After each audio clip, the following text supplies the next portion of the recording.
Hello friends, कैसे हैं आप सब। तो डिस्कस करते हैं इंपॉर्टेंट टॉपिक है संधि। क्लास नंबर 3 है। टोटल 10 क्लासेस आएंगी, टॉप 10 क्लासेस। तो क्लास नंबर 3 है, इसके बाद अभी 7 क्लासेस बची हुई हैं।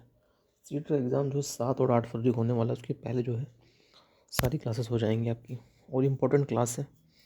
तो आइए समझते हैं संधि आखिर होता क्या है। देखिए, जब दो शब्द पास पास होते हैं तब पहले शब्द के अंतिम अक्षर और दूसरे शब्द के पहले अक्षर आपस में मिल जाते हैं, तब उनकी मिलावट से उत्पन्न विकार को संधि कहा जाता है। जैसे एग्जाम्पल में कल प्लस अंत हो गया कल्पांत। संधि विच्छेद संधि के नियमों के द्वारा मिले हुए वर्णों को अलग अलग करने की प्रक्रिया संधि विच्छेद कहलाती है। संधि के भेद जो है, संधि के 3 भेद होते हैं। पहला है आपको सुर संधि, व्यंजन संधि, एक होती है विसर्ग संधि। नेक्स्ट है, तो ये स्वर संधि के भेद जो होते हैं, स्वर संधि के 5 भेद होते हैं। फर्स्ट आपका है दीर्घ संधि। दो समान स्वरों को मिलने से दीर्घ संधि का निर्माण होता है। जैसे आ और आ, बड़ा, ई बड़ी, ऊ ऊ, री और री। इस तरह से एग्जाम्पल में विद्या प्लस अर्थी विद्यार्थी, विद्याधनालय विद्यालय, कवि धनीश कबीस। तो इस तरह से वर्ड उसमें बनते हैं दीर्घ संधि में। ठीक है ना, दो समान स्वरों जब आपस में मिलते हैं तो दीर्घ संधि का निर्माण होता है। और बहुत समझ आया होगा आपको। नेक्स्ट है दूसरा गुण संधि। यदि आ या बड़ा के बाद ई या बड़ी ई आई तो आए तो ए, आ और बड़ा के बाद ऊ या बड़ा ऊ आए तो ओ, तथा आ और बड़ा के बाद री आए तो आ जाने पर गुण संधि होती है। जैसे आ और ई मिलेंगे तो ए होगा, आ बड़ी ई होगा फिर भी ए होगा, आ ई हो रहे हैं तो ए होगा। इसी प्रकार इसमें भी आ ऊ ओ, तो इस प्रकार से इसमें होते हैं। ये आपकी होगी गुण संधि। नेक्स्ट है आपका गुण संधि हो गया। उसके बाद नेक्स्ट है आपका, ये सब उसी के उदाहरण हैं गुण संधि के ही। तीसरा है आपका वृद्धि संधि। यदि आ बड़ा के बाद ए आए तो ए, तथा आ या बड़ा के बाद ओ आए तो औ हो जाने पर वृद्धि संधि होती है। जैसे आ ए हो गया, बड़ा आ फिर भी ए।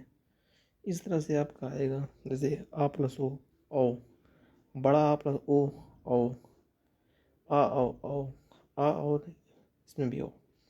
जैसे एग्जाम्पल में जल प्लस ओध जलौध, एक एक मिल रहा है तो एकाएक।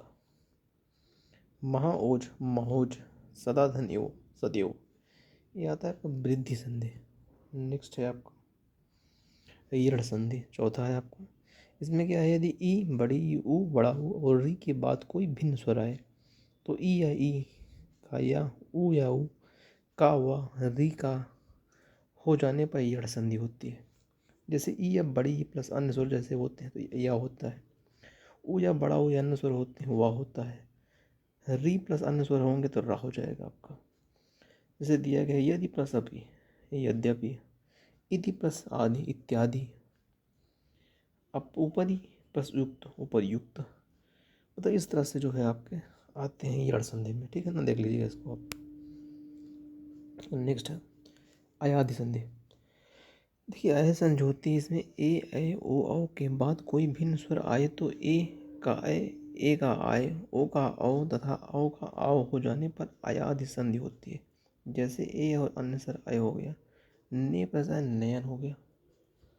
नेक्स्ट है आपका, ये भी उसी का एग्जाम्पल है, देख लीजिएगा इसमें। नेक्स्ट है सेकंड आया है इसमें व्यंजन संधि। देखिए व्यंजन संधि होती क्या है, व्यंजन के साथ किसी स्वर अथवा व्यंजन का मेल होने से व्यंजन में जो परिवर्तन होता है उसे व्यंजन संधि कहते हैं।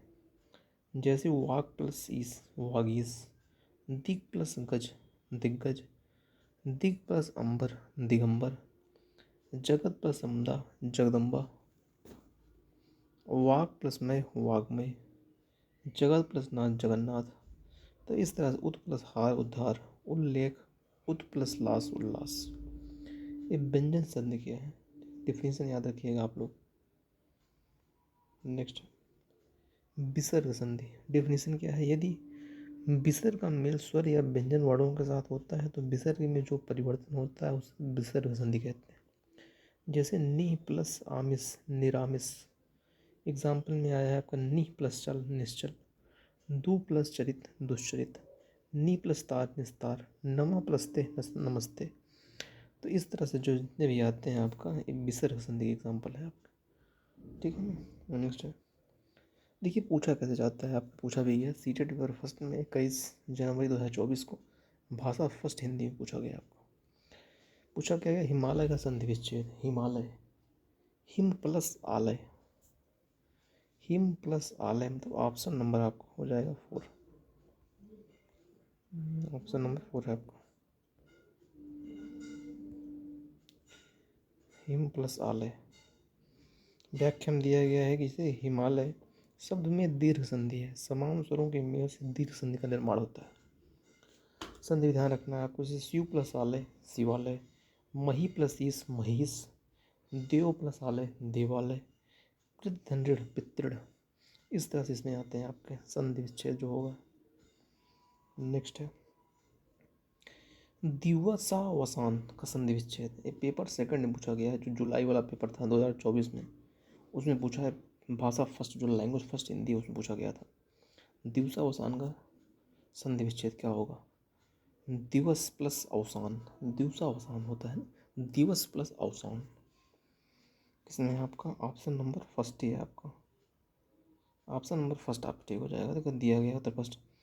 व्याख्या में कहा गया दिवसावसान शब्द में दीर्घ संधि का प्रयोग हुआ है। दीर्घ संधि के एग्जाम्पल जैसे हैं, जैसे सेवा प्लस अर्थ सेवार्थ, परम प्लस आत्मा परमात्मा, वेद प्लस अंत वेदांत, हिम प्लस आलय हिमालय। तो इस तरह से आते हैं इसमें जो दीर्घ संधि के हैं। नेक्स्ट है आपका निस्सीम शब्द में कौन सी संधि है? व्यंजन विसर्ग दीर्घ स्वर। निस्सीम बताइए, निस्सीम में क्या होगा? तो आपका सेकंड हो जाएगा, विसर्ग संधि होती है। यह है क्या?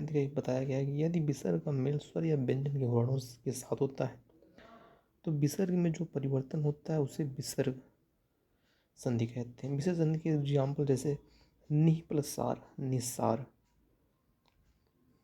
दुह प्लस शासन दुस्शासन, नि प्लस संतान मतलब क्या होगा? निसंतान, नि प्लस संकोच निसंकोच।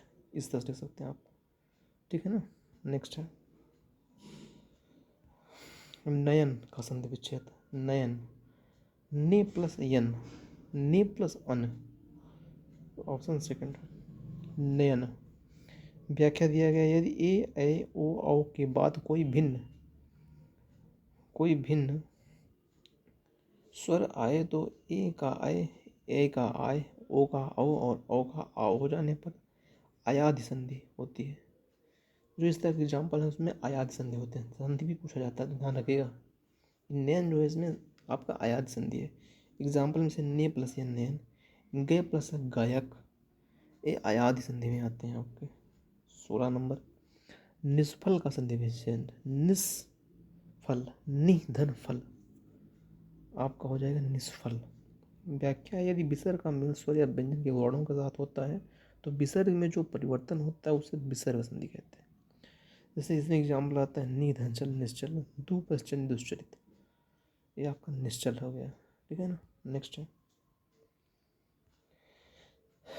इत्यादि का संधि विच्छेद। इति धन आदि इत्यादि, इति धन आदि इत्यादि। इसका मतलब ऐसे यदि ई बड़ी ऊ बड़ा ऊ और री के बाद कोई भिन्न स्वर आए तो ई या बड़ी ई का या ऊ की वाह, री का आरा वाह हो जाने पर यड़ संधि। मतलब इत्यादि में जो है यड़ संधि है आपके। तो एग्जाम्पल में क्या आएगा? सुधन अल्प स्वल्प, अनु प्लस इति नुति, ये आपका हो जाएगा। इसमें थर्ड ऑप्शन हो जाएगा आपका। नेक्स्ट है राजेश, राजेश मतलब राजा धन ईस, राजा धन ईस 4 नंबर राजेश का संधि विच्छेद। इस व्याख्या में कहा गया राजेश शब्द में गुण संधि है, इसे ध्यान रखा करिए। गुण संधि का प्रयोग किया जाता है। एग्जाम्पल क्या क्या है? जैसे रमा प्लस ईस रमेश, महाधन उत्सव, महोत्सव, सब गुण संध्या, तो गुणों के बारे में बात हो रही है। महाधन उर्मी, महर्मी, दिन प्लस ईद दिनेश, ठीक है ना। तो नेक्स्ट है आपका, चलिए आज के लिए इतना ही, मिलते हैं फिर कोई नई वीडियो में, तब तक के लिए thank you so much. Channel पर नए हो सब्सक्राइब कर दीजिएगा, काफ़ी इंपॉर्टेंट टॉपिक है समझ लीजिए एग्जाम के लिए आपके।